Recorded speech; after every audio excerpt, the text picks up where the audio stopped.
Welcome, everybody, to What Do You Do with a BA in Theater, presented by Dallas Summer Musical's Education and Community Partnerships Department. My name is Seth Johnson, and I'll be your host for this series. We have a very awesome guest today. Alex, do you want to introduce yourself? Hey guys, my name is Alex. I'm from Edinburgh, Texas. I went to school at Texas A&M in College Station. Woo! Class of 2018. I was a communication and theater major. And now I work as the administrative assistant at Applause, New York. Awesome. So what do you do with your administrative assistant position with that company? Yeah. Yeah, of course. So there's a lot of little things and then the bigger picture. So overall, I'm mostly in charge of registration and enrollment, and I'm the direct contact to a lot of the parents. So when they're calling the company or they're looking for more information, they have questions about certain classes, I'm the first one that they go to.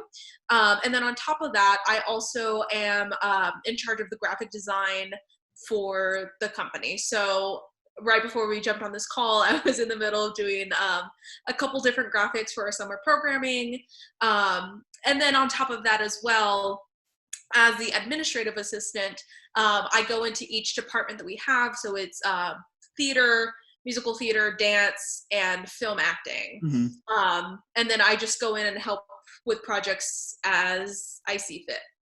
Gotcha. That's really cool. How did you get into this position? So I moved to New York originally.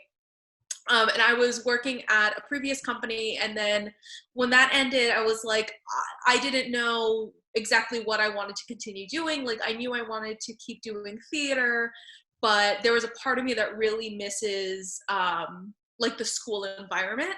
And so I was kind of in this middle ground of like, do I go back to school? Like, do I go to grad school to go be, like an advisor at a high school, or do I was in this very middle ground. Mm-hmm. And then I happened to go on the job search website under Playbill, playbill.com, and this job was there listed, and it was exactly what I need. Like, it was the best of both worlds. It was theater, it was school, and kind of that creative environment. And so I applied and, went through a few rounds of interviews and landed it. Nice. So the move to New York is a big one. What kind of gave you the energy to do that? And what have you learned since that move?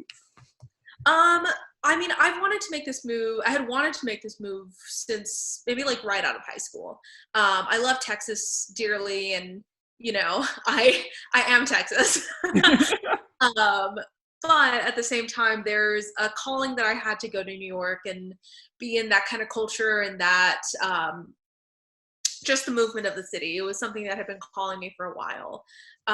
So throughout college, I kind of focused on what was ahead.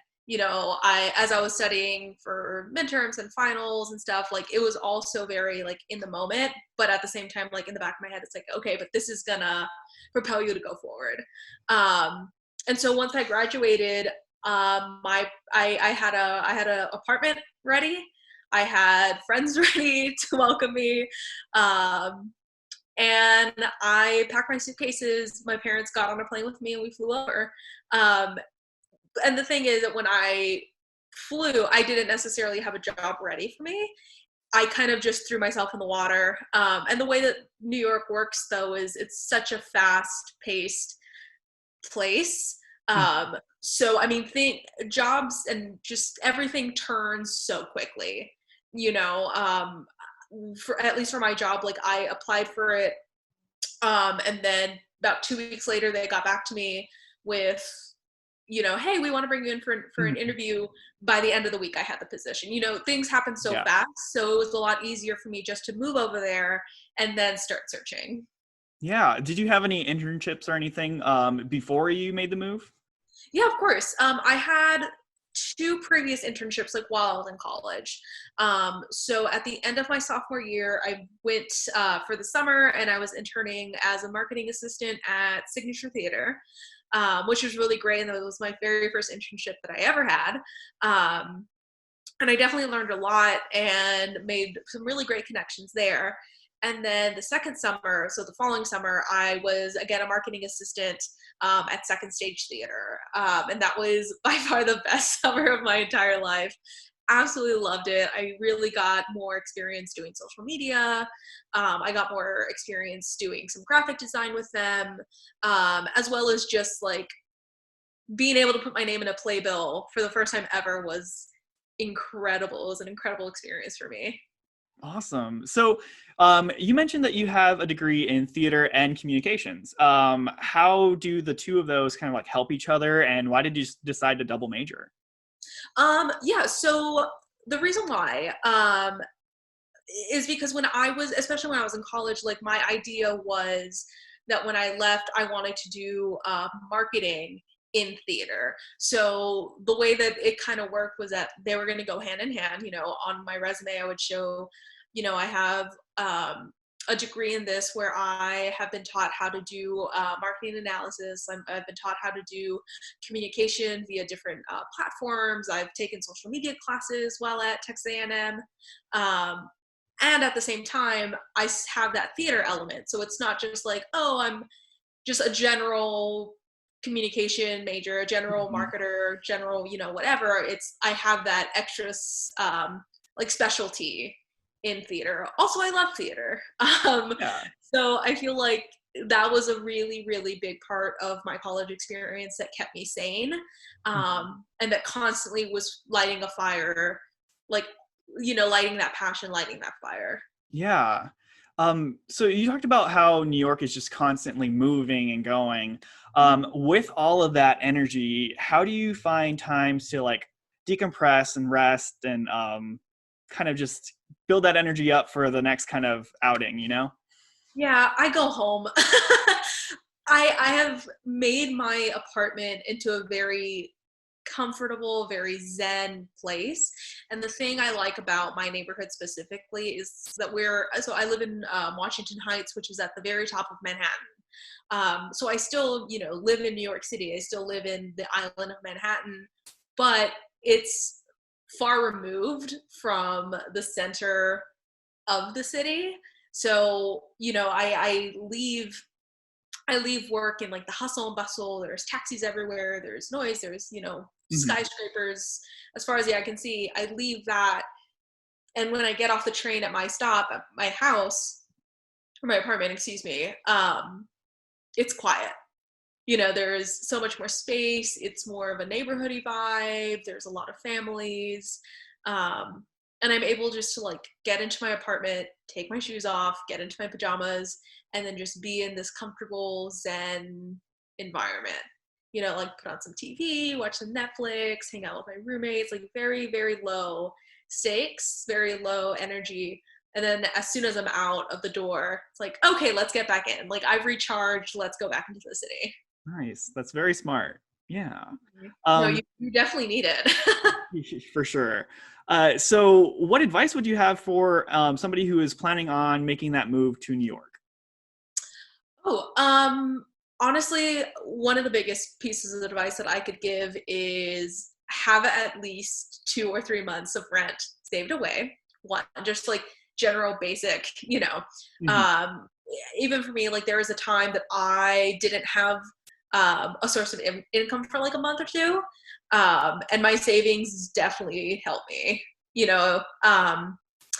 but overall, another piece of advice I think would be to be going with an open mind that New York City is not what you see in the movies.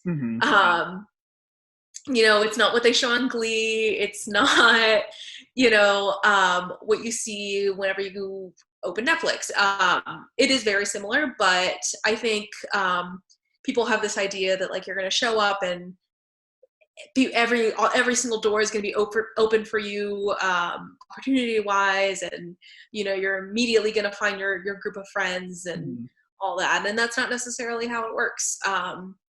The city is big and it tears you down a lot, but eventually like you will find that group of friends, you will find the people that you call your chosen family, and they are going to be there with you at the very best times and the very worst times. Yeah. So how do you even go about making friends in such a huge city?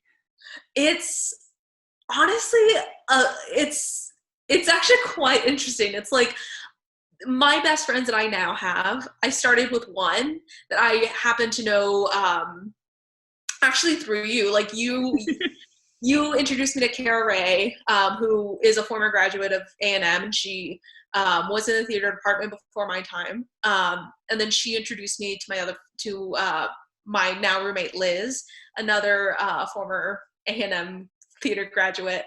And through them, you just kind of find the webs. You know, you meet people through them, you meet people through work. A lot of my coworkers, especially right now that we're all quarantined, like I talk to them every single day.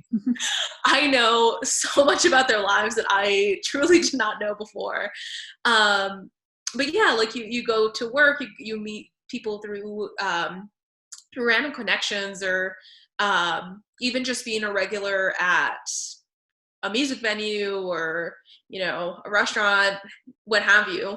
It's weird. You just kind of meet people. Nice. Yeah. So before we wrap up, I've been asking all of our interviewees this question. If you can go back to high school, Alex, and tell her one piece of advice, what would that advice be? Focus on theater. When I was in high school, I had this mindset of like, oh no, you can't possibly make a career out of theater. Like everybody tells you you can't, so there's no way that you possibly can do that. And I did. I started off as a biomedical science major all through freshman year at A&M, and I was miserable. That was the first time in 7 or 8 years that I had no theater to do. And it broke my heart every day, like knowing that I didn't have that to look forward to. And then once I joined the theater department at A&M, it was all uphill from there. Yeah, you really you find your family in theater, Yeah. unlike any other profession. Alex, you're amazing. I'm super inspired by your story and how you've just made your way in New York. And I'm sure in a couple of years, like I'm going to see you at the Tony Awards on my screen, and I'll just be like, Alex, you're right there. And I'm super excited for that. Before we wrap up, I'm going to insert a musical guest right here.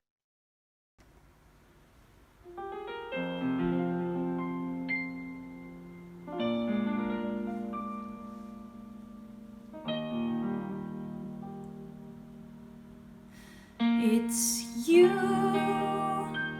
I like. It's not the things you wear. It's not the way you do your hair, but it's you I like. The way you are right now, the way down deep inside you. Not the things that hide you, not your toys. They're just beside you. But it's you I like. Every part of you, your skin, your eyes, your feelings, whether old or new. I hope that you'll remember, even when you're feeling blue, that it's you I like, it's you yourself, it's you, it's you I like.